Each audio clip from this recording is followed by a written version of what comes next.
Hello everyone, this is PT Vishwakarma. कैसे हैं आप सब? आई होप बहुत अच्छे होंगे आप लोग और प्रिपेयर कर रहे होंगे। जो चीज़ें आप लोग करना चाहते हैं उसके लिए बहुत अच्छे से तैयारी कर रहे होंगे। दोस्तों, today in this video we will learn most used daily English word. बहुत ज़्यादा जो आपके डेली बेसिस पे काम आएंगे, आपको बहुत ही ज़्यादा हेल्पफुल करेंगे। They could be very important for you all और बहुत ज़्यादा इंपॉर्टेंट हो सकते हो आपके एग्जामिनेशन पॉइंट ऑफ व्यू से और साथ ही साथ आपकी कम्युनिकेशन पॉइंट ऑफ व्यू से, कि आप अगर किसी से मिलते हैं at the right time to meet someone, आप क्या वर्ड यूज करेंगे।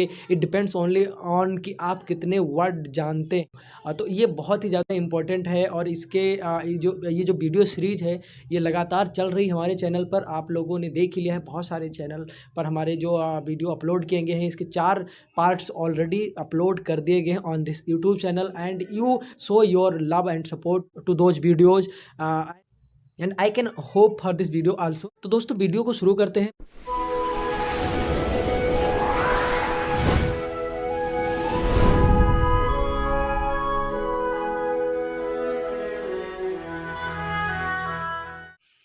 वीडियो को शुरू करने से पहले मैं दोस्तों 2 बातें बोलना चाहूँगा। एक तो हमारा जो हिस्ट्री रिवीजन का ये वीडियो अपलोड हुआ है चैनल पे, बहुत ही इंपॉर्टेंट वीडियो है। This is a very important video. It is approximately 28 minutes and it is very important for those who are preparing for competitive examinations and also important for those who are not preparing for any competitive examinations।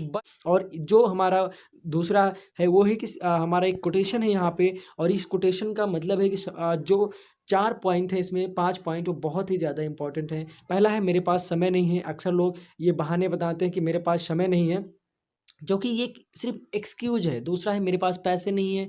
तो ये दोनों बात भी आप खारिज कर दीजिए। जिसके पास पैसे नहीं होते वो उसने भी बहुत कुछ किया है। जिसके पास समय सबके पास 24 घंटे ही होता है, और मनी हर किसी के पास अनलिमिटेड नहीं है। सबके पास एक लिमिटेड मनी है। अनलिमिटेड मनी चाहिए तो उसके लिए कमाना पड़ेगा। और तीसरा पॉइंट है कि मैं नहीं कर सकता हूँ। ये सिर्फ मैं मानता हूँ सबसे बड़ा एक्सक्यूज है लोगों के फेल होने का। फेलियर का सबसे बड़ा एक्सक्यूज है कि I can not do anything, I can not do this thing. तो ये बहुत ज़्यादा मतलब अंडर एस्टिमेट करने का तरीका होता है अपने आप को। और चौथा है घर वाले सपोर्ट नहीं करेंगे। देखिए, कभी किसी के घर वाले ने मतलब ये रेयर केस में घर वाले सपोर्ट करते हैं। जब आप कुछ अलग करना चाहते हैं तो ऑब्वियसली घर वाले आपके पीछे नहीं खड़े होते हैं, वो आपको नहीं सपोर्ट करते हैं, क्योंकि उनका माइंडसेट कुछ और करता है। लेकिन जब आप फैमिली, रिलेटिव्स और इस सोसाइटी से हटकर कुछ करना चाहते हैं तो जाहिर सी बात है लोग आपको अपोज ही करेंगे। No one will to support you. तो इस बात को भी आप छोड़ दीजिए कि घर वाले आपको सपोर्ट करेंगे। पांचवा है बाद में कभी देखूंगा या करूंगा। इसको बोलते हैं ना कि टाल देना। तो ये टाल देने वाली जो आदत है ना, ये बहुत बुरी होती है। लोग कई बार जो काम इंपॉर्टेंट होता है उसको भी टाल देते कि अभी नहीं, थोड़ी देर बाद कर लूँगा यार, इसे कल कर लूँगा यार, हो जाएगा, टाइम ही तो बहुत है। लेकिन ये this 5 topics are very important, क्योंकि ये सारी चीज़ें हम सबकी कॉमन मिस्टेक्स है, और इन कॉमन मिस्टेक्स को ना करके ही हम सफलता की राह है वो पा सकते हैं। तो दोस्तों, मैं आप लोगों का ज़्यादा टाइम नहीं लेना चाहूँगा। चलिए वीडियो को शुरू करते हैं। वीडियो को अंत तक जरूर देखें। It can be very helpful to you all. My first word is daily use English word में कि गुड मॉर्निंग। गुड मॉर्निंग का जो आपका कॉन्सेप्ट है ना, बहुत ही ज़्यादा एक इम्प्रेसिव है। Good morning, good morning, good morning. तो ये जो गुड मॉर्निंग साउंड है ना, रियली साउंड्स गुड। इसका मीनिंग होता है सुप्रभात या सुबह की नमस्ते। हम जनरली किससे बोलते हैं गुड मॉर्निंग? हम अपने सीनियर्स से बोलते हैं, हम अपने जूनियर्स से भी बोलते हैं। इट डजेंट कि हम किसी खास पर्सन को बोलें, बस ये एक तरह से ना ग्रीड करने का तरीका होता है। और इसमें जो मैं आपको एक चीज़ और बता दूं, आप लोगों को 4 पार्ट्स में ये वीडियो डिवाइड मिलेगी। जो पहला पार्ट होगा बेसिकली वो ग्रीडिंग यानी अभिवादन देखेंगे, कि हम किसी का अभिवादन कैसे करें। किसी को नमस्ते बोलना है तो एक पर्टिकुलर टाइम के अकॉर्डिंग इंग्लिश में किसी को ग्रीड कैसे करते हैं, how to greet someone in according to time in English. तो वो ज़्यादा इंपॉर्टेंट हो जाता है, क्योंकि टाइम के बिहार पे नमस्ते आप कभी भी बोल सकते हैं, लेकिन good morning, good evening, good afternoon का एक अलग टाइम के अकॉर्डिंग इनका अलग कॉन्सेप्ट है। तो इसको देखेंगे हम। सेकंड आपका है कि how to tell someone name of days in English, यानी जो दिनों के नाम है वो आप किसी को इंग्लिश में कैसे बोल सकते हैं। अगर कोई पूछता है what is date today, what is day today, तो आप क्या बोलेंगे? व्हाट इज डेट टुडे पूछिए, या what is this month is running, तो आप क्या बोलेंगे? ये सारी चीज़ें हम देखेंगे। वो जो आपका चौथा पॉइंट होगा वो रिलेटेड होगा ईटिंग टाइम से, यानी कि जब हम खाना खाते हैं, यानी ब्रेकफास्ट, लंच और एक ब्रंच का ऑप्शन होता है, नाइट डिनर का होता है, तो इन सब का कॉन्सेप्ट ऑलरेडी आपको थोड़ा बहुत पता होगा। लेकिन जो डीप नॉलेज है बिहाइंड ऑफ दीज वर्ड्स, वो हम देखेंगे इन दिस वीडियो, तो ये बहुत ही ज़्यादा हेल्पफुल होने वाला है। चौथा पॉइंट है हमारा कि meaning related to kitchen materials, जो किचन के मटेरियल्स होते हैं, जो हाउस होल्ड मटेरियल्स होते हैं, हाउस होल्ड मटेरियल्स को भी हम देखेंगे। And we will also find out कि क्या किस वर्ड को हिंदी के किस शब्द को इंग्लिश में क्या बोलते हैं। तो basically video is going to be very helpful to you all, and you have to watch the till the end to take the benefit of this video. तो my first word is good morning. Good morning कब बोला जाता है? Good morning रात को 12 बजे के बाद, यानी रात को 12 बजे के बाद AM लग जाता है, और दोपहर के 12 बजे से पहले पहले हम इस टाइम में कभी भी गुड मॉर्निंग बोल सकते हैं, लेकिन एक सेंस में। अगर रात को कोई आपको मिलता है 12 बजे के बाद, यानी मिडनाइट के बाद, तो मिडनाइट के बाद आप बोल सकते हैं गुड मॉर्निंग, तो वो गलत नहीं होगा। और उसके बाद में क्या है कि आप 11 दोपहर में 12 बजे से पहले पहले भी गुड मॉर्निंग बोल सकते हैं, वो भी किसी भी सेंस में कोई आपको गलत नहीं ठहरा सकता है। इसके बाद में इसका जो एक टाइम होता है, इसका पार्टिकुलर टाइम क्या है? रात 12 बजे से दोपहर 12 बजे तक क्या बोल सकते हैं? हम गुड मॉर्निंग बोल सकते हैं। किसको? To everyone. It doesn't matter कि हम किसी को क्या बोले, यानी मॉम, डैड, बच्चे, बड़े, बूढ़े, बुजुर्ग, किसी, to everyone we can say good morning. और इसके बाद में हमारा जो अगला सेंटेंस है, अगला वर्ड है, वो अगला वर्ड देख लेते हैं। हमारा अगला वर्ड है गुड नून। गुड नून कब बोला जाता है? गुड नून बोला जाता है दोपहर में। दोपहर में कितने बजे? गुड नून एग्जैक्ट 12 बजे, या फिर उसके 1 मिनट, 2 मिनट, या फिर 1-2 मिनट, मतलब 3-4 मिनट तक चल जाता है। 12:05 तक दोपहर में हम गुड नून बोलते हैं। उसके बाद हम डायरेक्ट आ जाते हैं गुड आफ्टरनून पे। अगला वर्ड है गुड आफ्टरनून। जो गुड आफ्टरनून वर्ड है हमारा, ये दोपहर के बाद और शाम से पहले बोला जाता है। कैसे? गुड आफ्टरनून 12 बजे के बाद आप मुझसे मिले, and you have to say to me, or I have to say to you good afternoon sir. तो ये गुड आफ्टरनून कब बोला जाता है? दोपहर के बाद और शाम से पहले। दोपहर के बाद और शाम से पहले का मतलब है कि 4 बजे के पहले पहले, 4 बजे के बाद शाम हो जाती है, तब हम बोलेंगे गुड इवनिंग। और अभी क्या है? दोपहर के बाद और शाम से पहले, तो क्या बोलेंगे हम? Good afternoon. अब गुड आफ्टरनून का एक अलग कॉन्सेप्ट आपको समझ में आ गया होगा। अगला हमारा है गुड इवनिंग। गुड इवनिंग कब बोलते हैं? मैंने बताया कि 4 बजे के बाद और शाम 8 बजे तक, रात 8 बजे तक हमारा जो कॉन्सेप्ट होता है वो गुड इवनिंग का होता है। सॉरी, रात 8 बजे तक नहीं, जब तक हम सोने नहीं जाते हैं। अगर मान लीजिए, सपोज कीजिए, रात को 12 बजे से पहले पहले someone meets to you and he says good evening, तो आपको ये नहीं सेंस लाना है कि ये गलत बोल रहा है, गुड नाइट बोलेगा। गुड नाइट हम तभी बोलते हैं जब हम सोने के लिए जाते हैं। When we leave to sleep, जब हम सोने के लिए जाते हैं, when we go to sleep, when we go to bed, तभी हम बोलते हैं good evening, good night, sorry, तभी बोलते हैं गुड नाइट। और गुड इवनिंग कब बोल सकते हैं? जब तक हम रात में जग रहे हैं 12 बजे से पहले पहले, we can say good evening to anyone, to greet. अब इसका कॉन्सेप्ट आप लोगों को समझ में आ गया होगा। अगला देखते हैं। अगला है हमारा गुड नाइट। अभी मैंने बताया कि गुड नाइट जब हम सोने जाते हैं तब हम बोलते हैं गुड नाइट, रात के समय। इसका टाइम क्या है? 12 बजे से पहले पहले, 8 बजे के बाद 12 बजे से पहले पहले। ये कभी भी जब हम सोने जाए रात में, ऐसा नहीं दिन में सोने जा रहे हैं तब भी हम बोल रहे हैं। अब हमारा अगला कॉन्सेप्ट आ गया है, सेकंड जो पार्ट है वीडियो का, वो है नेम ऑफ डेज। अब मान लीजिए, सपोज कीजिए, someone meets to you and he says he asked to you, what is date today, Mr. Ravi, मान लीजिए Mr. Ravi, what is date today, and you have to tell him about date. Sorry, here I written mistakes.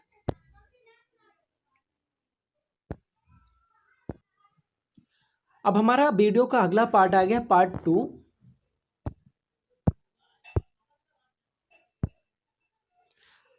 अब हमारा video का अगला part आ गया है, part second में क्या है कि हम जनरली अगर कोई आपसे मिलता है, if someone meets to you and he ask to you what is day today, आज कौन सा दिन है, then what will your answer to him और टू हर। तो आप उस व्यक्ति को क्या जवाब देंगे कि आपका आंसर इंग्लिश में क्या होगा। तो उसी पार्ट को हम देखेंगे। अगर सपोज कीजिए आज डे है Monday and you have to answer in English to the person, तो आप क्या आंसर करेंगे? It is Monday today. Otherwise अगर ट्यूसडे है तो आप क्या आंसर करेंगे? It is Tuesday today, it is Wednesday today. जो भी डे होगा उस दिन, दैट डे, वो आपको उसको आंसर करना है इन इंग्लिश, बिकॉज वो आपसे इंग्लिश में पूछ रहा है, he is asking in English only and you have to give answer in English also. तो अभी क्या है, it is Monday today, it is Tuesday today, it is Wednesday today. आपको यही तीनों डे नहीं बताने, जो डे होगा वो डे बताना है। सपोज कीजिए that day is Sunday and otherwise that day is Friday, Saturday, it can be any thing. तो आपको वो बताना है सामने वाले को, अगर वो आपसे पूछता है रिलेटेड टू डे। आशा करता हूँ ये भी आपको कॉन्सेप्ट समझ में आ गया होगा। नेम ऑफ डेज जो है वो आपको अब मैं बता रहा हूँ कि अभी एक आंसर मैं पूछता हूँ, how many days in a week, एक हफ्ते में कितने दिन होते हैं? तो आप सभी लोगों का आंसर होगा sir there are 7 days in a week, एक हफ्ते में 7 दिन होते हैं। तो हमारा पहला डे का नेम क्या है? मंडे। स्पेलिंग्स के लिए लिखे हैं मैंने, सबको पता है ये जनरली कि 7 दिन होते हैं, लेकिन जनरली स्टूडेंट्स क्या करते हैं, they make mistakes because they don't have any idea about spellings. उनको स्पेलिंग के बारे में आइडिया नहीं होता है और वो क्या करते हैं, मिस्टेक्स कर देते हैं। तो आपको मिस्टेक्स नहीं करना, you don't have to make mistakes, you have to clear your about spellings of this days. तो मंडे, ट्यूसडे, वेंसडे, अब प्रोनाउंस क्या करना है इनको वो भी देख लीजिए, Wednesday, Thursday, Friday, Saturday and Sunday. Monday means सोमवार, ट्यूसडे मंगलवार, वेंसडे बुधवार, थर्सडे वीरवार, अदरवाइज इसको बृहस्पतिवार भी बोलते हैं, गुरुवार भी बोलते हैं। फ्राइडे मीन्स शुक्रवार, सैटरडे शनिवार एंड संडे मीन्स रविवार। It is also a very important chapter to all those who is learning basic English. अगला है हमारा related to time of eating, यानी खाने से समय के संबंधित, खाने के समय के संबंधित कि किस टाइम पर किस खाने को क्या बोलते हैं। इट मीन्स कि मान लीजिए आप ब्रेकफास्ट ले रहे हैं, तो ब्रेकफास्ट का टाइम क्या होता है और किस टाइम के बीच में जो कुछ क्या खाना आप खाते हैं तो उसे ब्रेकफास्ट बोला जाएगा। देखिए नाश्ता, ब्रेकफास्ट का जो जनरली इंग्लिश होता है वो नाश्ता होता है, लेकिन ये कितने बजे लिया जाता है? ये सुबह 6 बजे से लेकर आप 8 बजे तक का, 8 बजे तक के बीच में, 6 AM to between 6 AM to 8 AM, what food do you take that is called breakfast? जो भी आप लेते हैं, whatever food do you take, whatever foods you take, that is called breakfast, because it is related to light food। Light food मतलब हल्का भोजन, it can B चना, फिर दूध ब्रेड, या फिर जैम ब्रेड, या फिर अपना हल्का पराठा, और या फिर रोटी सब्जी हल्की। तो ये आपका हो जाएगा ब्रेकफास्ट में इंक्लूड किया जाएगा।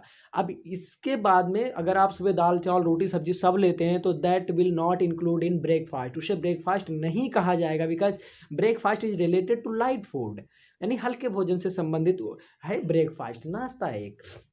अगला वर्ड है हमारा दोस्तों लंच। लंच का मीनिंग है दोपहर का भोजन।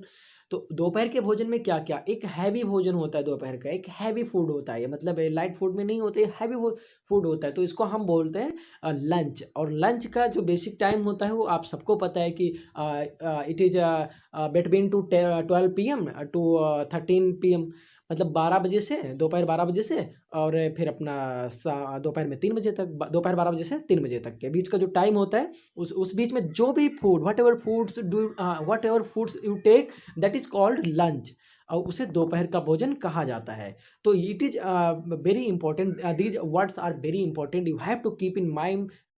हमारा अगला वर्ड है brunch. I am really sure कि आप लोगों में से no one will aware to this word, क्योंकि ये वर्ड बहुत ही रेयरली कोई बोलता है, या फिर रेयरली ही कोई पर्सन यूज करता है इसे, बिकॉज ये एक तरह से जो काइंड ऑफ थिंग है, ये क्या है कि बिना नाश्ते के सीधे दोपहर का भोजन। The meaning of this word is बिना नाश्ते के सीधे दोपहर का भोजन।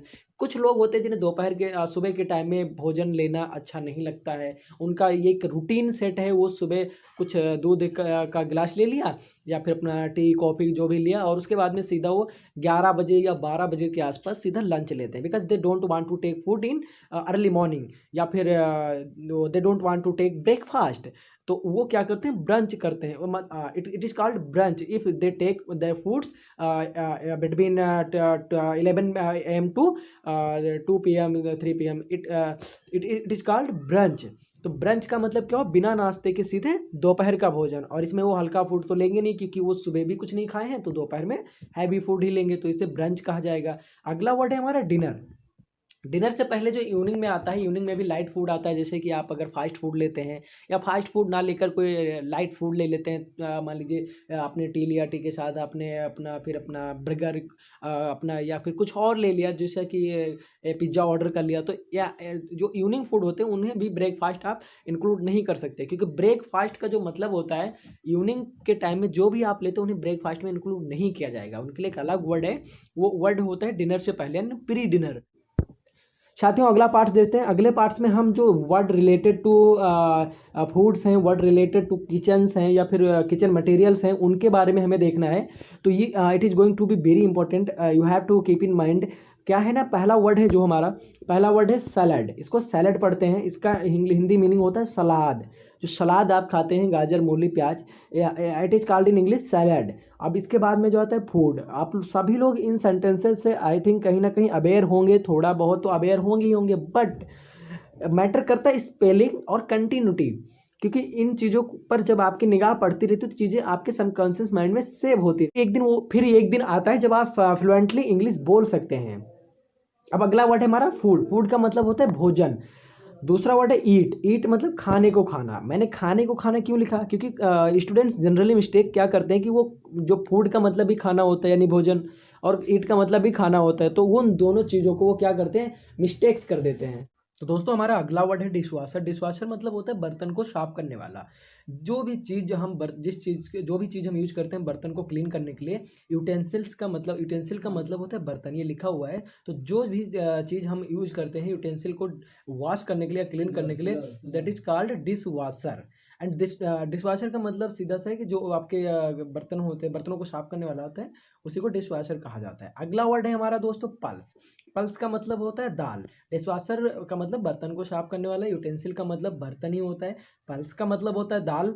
और हमारे जो राइस वर्ड है, राइस का मतलब होता है चावल, और व्हीट का मतलब होता है गेहूं। इसे व्हीट नहीं पढ़ते, इसे व्हीट पढ़ते हैं, तो इसका भी आप जो प्रोनाउंसिएशन है वो भी आप ध्यान में रखेंगे। और डिशवाशर है, इसकी आप जो स्पेलिंग है उससे भी mind. So basically guys these words are very important, so keep remember in your mind and we will have to show other words. चलिए अगले वर्ड पे मूव करते हैं। हमारा अगला वर्ड है स्पून। स्पून का मतलब होता है चम्मच। और नाइफ का मतलब होता है चाकू। कटलरी का मतलब होता है छुरी काटा, जो भी चीज़ें यूज करते हैं हम सब्जियों को काटने के लिए, वो उनकी कैटेगरी जो कटलरी आती है। और मस्टर्ड ऑयल का मतलब होता है तेल सरसों का। ये आपके लिए बहुत ज़्यादा इंपॉर्टेंट है। वैसे अगर आप हाउस वाइफ हैं तो भी आपके लिए ये वर्ड्स जो है ना वो रिमेंबर रखना चाहिए। चलिए दोस्तों अपना अगला वर्ड देखते हैं। हमारा अगला वर्ड है गैस स्टोव। गैस स्टोव का मतलब होता है चूल्हा। आप लोगों ने चूल्हे तो जानते हैं सबको, ये बहुत it is very common to everyone. लेकिन इसका जो स्टोव का मतलब है, ये स्टोव एक पहले ज़माने में एक चूल्हा आता था जो स्टोव उसे बोलते थे। चूल्हे का इंग्लिश लोग नहीं जानते थे, तो मैंने कहा कि इसे भी इंक्लूड कर देता हूँ। चूल्हे की इंग्लिश होती है स्टोव, और गैस चूल्हे का मतलब, गैस स्टोव का मतलब गैस चूल्हा। अब हम माचिस की इंग्लिश जो होती है, माचिस की इंग्लिश होती है दोस्तों मैच बॉक्स। इसे मैच बॉक्स कहते हैं। और जो हमारी थाली होती है, थाली की इंग्लिश प्लेट होती है। आई डोंट थिंक कि ये आप लोगों को पता रहा होगा कि प्लेट को ही थाली कहते हैं या थाली को ही इंग्लिश में प्लेट कहते हैं। तो इसको भी अपने यहाँ की रिमेंबर इन योर माइंड। और जो रसोई घर है ऑलरेडी सबको पता है, it is also very common to all of you. Kitchen का मतलब होता है रसोई घर। अब आता है वॉश बेसिन। वॉश बेसिन वो चीज़ होती है जहाँ पर हम हाथ मुंह धुलने जाते हैं। तो ये जो बेसिकली वॉश बेसिन का मतलब होता है हाथ मुंह धुलने वाली जगह, वो जगह जहाँ पर हम अपने हैंड को वॉश करते हैं। And also wash our mouth and be use that place be use to clean our hand, clean our mouth. तो that place is called wash basin. Wash basin का मतलब जो आप लोगों को पता चल गया, हाथ मुंह धुलने वाली जगह। हमारा अगला वर्ड है और हमारे जो अगले वर्ड्स हैं, हमारे अगले वर्ड में से हैंगर। हैंगर का मतलब होता है कपड़े टांगने की खूंटी। These words are related to household items. तो दोस्तों हमारे अगले वर्ड्स हैं हैंगर। हैंगर का हमारे अगले वर्ड्स ये रहे आप लोगों के सामने, जिनमें से पहला वर्ड है हमारा हैंगर। हैंगर का मतलब होता है कपड़े टांगने की खूंटी। हैंगर का मतलब होता है कपड़े टांगने की खूंटी। माफ़ कीजिएगा, मैं बोलने जा रहा था खूंटी टांगने की कपड़े, गलत बोल रहा था। लेकिन जो हमारा अगला वर्ड है वो है कपड़े टांगने की खोटी जो होती है उसे हम हैंगर कहते हैं। हमारा अगला वर्ड है कपड़े का, वो उसका मतलब है क्लॉथ। क्लॉथ का मतलब होता है क्लॉथ का मीनिंग होता है कपड़े, यानी कपड़ा। क्लॉथेस का मतलब होता है कपड़े, लेकिन क्लॉथ का मतलब होता है कपड़ा। शू का मतलब होता है जूते। शर्ट का मतलब होता है कमीज। पैंट का मतलब होता है पतलून। तो दोस्तों जो हमारा शर्ट है, शर्ट को कमीज बोलते हैं। पैंट की जो इंग्लिश होती है, यहाँ पे आई होना चाहिए था, यहाँ पे जो आई होना चाहिए था, मैं यहाँ पर लगा देता हूँ, आप लोग एक बार, सॉरी फॉर दिस, एक्चुअली ध्यान नहीं दिया। पैंट, पैंट का मतलब होता है पतलून, या फिर होता है कि पजामा, या फिर जो जांघिया होता है उसे भी पैंट बोलते हैं। सॉक्स का मतलब होता है जुराब।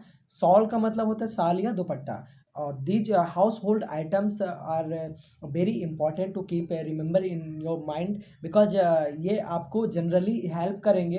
These words are very helpful to improve your English, क्योंकि आप लोगों को क्या है ना कि उन सभी बेसिक चीज़ों को सीखना है बिगनिंग फेज में, जो आपको काउंटर करने में, काउंटर पार्ट मतलब ये बन सकती है आपकी। अगर someone will ask you anything related to household items, what can be your reply, तो आपके रिप्लाई क्या होंगे, दीज वर्ड्स। तो ये वर्ड आप लोगों के लिए क्या है, बहुत ज़्यादा इंपॉर्टेंट है। हमारे जो अगले वर्ड्स हैं वो हमारे अगले वर्ड्स में से पहला वर्ड है हमारा हाउस। हाउस का मतलब होता है घर। हाउस एक्चुअली एक बड़े घर को बोलते हैं। और जो होम होता है, home is related to small home, मतलब छोटे घर से रिलेटेड होता है। तो इन दोनों के बीच का जो कॉन्सेप्ट है वो आप लोगों को समझ में आना चाहिए, क्योंकि ये जो हाउस होता है ये बड़े घर से रिलेटेड होता है। बड़े घर इन द सेंस कि काफ़ी बड़ा घर हो, और जो होम होता है एक छोटा घर होता है, तो उसे होम बोलते हैं। रूम का मतलब होता है कमरा। It is very common to everyone. Also window, window का मतलब होता है खिड़की। विंडो मैंने यहाँ पर इसे इंक्लूड किया क्योंकि इसका जो यहाँ पर एक बात चीज और ध्यान दीजिए कि स्पेलिंग्स तो मैटर करती इन वर्ड्स की, बट इनकी इंपॉर्टेंस भी रखता है। ये वर्ड्स अपने आप में अपनी इंपॉर्टेंस रखते हैं, क्योंकि अभी कहीं पर गए और कोई कोई आपसे कहता है कि प्लीज़ ओपन द विंडो, तो आप इधर उधर चक्कर बकर करने से अच्छा इन वर्ड्स को सीखें और तुरंत एक्शन लें कि विंडो मीन्स खिड़की, and we have to open that, मुझे ओपन करना है क्योंकि सामने वाला कह रहा है। तो आपको अगला वर्ड है, यहाँ पर सी होना चाहिए था, कॉर्ट यार्ड, यहाँ पर सी होना चाहिए था। I am really sorry for this mistakes also. Courtyard का मतलब होता है, कॉर्ट यार्ड का मतलब होता है आंगन। जो हमारा आंगन होता है उसे क्या बोलते हैं, कॉर्ट यार्ड। जो यहाँ पर बेरांदा लिखा हुआ है, बेरांदा का मतलब होता है बरामदा या बैठक। वहाँ पर जहाँ पर बैठे लोग, तो उसका मतलब होता है बेरांदा। इंग्लिश में क्या कहेंगे, बेरांदा। हमारा अगला वर्ड है वॉल। वॉल मीन्स सब लोग जानते ही हैं, वॉल मीन्स दीवार होता है। और बाउंड्री, बाउंड्री का मतलब चार दीवारी, यानी चारों तरफ से घेरा जो उठा होता है, किले टाइप का, फोर्ट टाइप का, जो चारों तरफ से घेरा उठा देते हैं, उसे हम क्या बोलते हैं, बाउंड्री।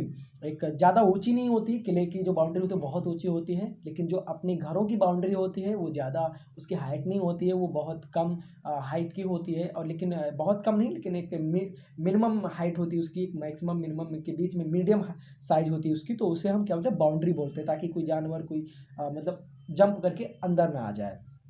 कॉर्नर, कॉर्नर का मतलब होता है कोना। कोई हाउस है और उसके जो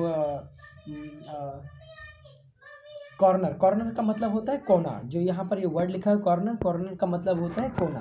हमारा अगला वर्ड है, हमारे अगले शब्द हैं वेन्यू। वेन्यू का मतलब होता है स्थान, वो जगह, वो स्थान जहाँ पर किसी फंक्शन को किसी फंक्शन को ऑर्गेनाइज किया गया है, ऑर्गेनाइज किया गया है to and you have to go that venue, मतलब उस स्थान पर आपको जाना है, you have to reach there, उस वेन्यू पर आपको पहुंचना है। तो वेन्यू का मतलब क्या हुआ, स्थान। प्लेस, प्लेस का मतलब जगह। Place is related to every kind of place, like this is my place. Place का मतलब होता है जगह। प्लेस बहुत ही कॉमन वर्ड है और कहीं के लिए भी यूज किया जा सकता है, किसी भी जगह के लिए यूज किया जाता है। इट इज़ नॉट कंपलसरी कि किसी, it is not it is not compulsory किसी पार्टिकुलर जगह के लिए इसे यूज करें। Place it can be use for anywhere. Gate, gate का मतलब होता है दरवाज़ा या फिर द्वार होता है। अलमीरा, अलमीरा की स्पेलिंग पर खास ध्यान दीजिएगा आप लोग, क्योंकि आप कई बार इसे स्टूडेंट्स मिस्टेक कर देते हैं। अलमीरा लास्ट में एच लगता है, अलमीरा लिख के एच लगा दीजिए। अलमीरा, अलमीरा नहीं पढ़ेंगे इसे अलमीरा पढ़ेंगे, और इसका मतलब होता है अलमारी। बेड, बेड का मतलब होता है बिस्तर।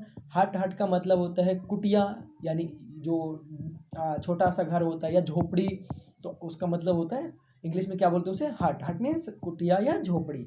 अब हमारा अगला वर्ड है फार्म हाउस। फार्म हाउस का मतलब होता है खेत के पास रहने का घर। कोई बड़ा भी हो सकता है, छोटा भी हो सकता है, लेकिन कहाँ होगा वो, near about your field, near about your field होगा, नियर अबाउट जहाँ आपने क्रॉप्स आपने लगा रखे होंगे, जहाँ पर आपकी फसलें होंगी, आपके खेत में होने का ऑप्शन है इसके। तो फार्म हाउस किसे कहते हैं, जो खेत के पास घर होता है।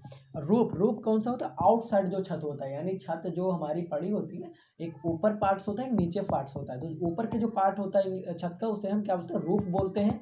और जो नीचे का होता है उसे हम सीलिंग बोलते हैं। आपने सुना भी होगा सीलिंग फैन, तो उसे सीलिंग फैन इसलिए कहा था कि नीचे जो इनसाइड होता है उसे बोलते हैं सीलिंग फैन। हमारे जो अगले वर्ड हैं हम उनको देखते हैं।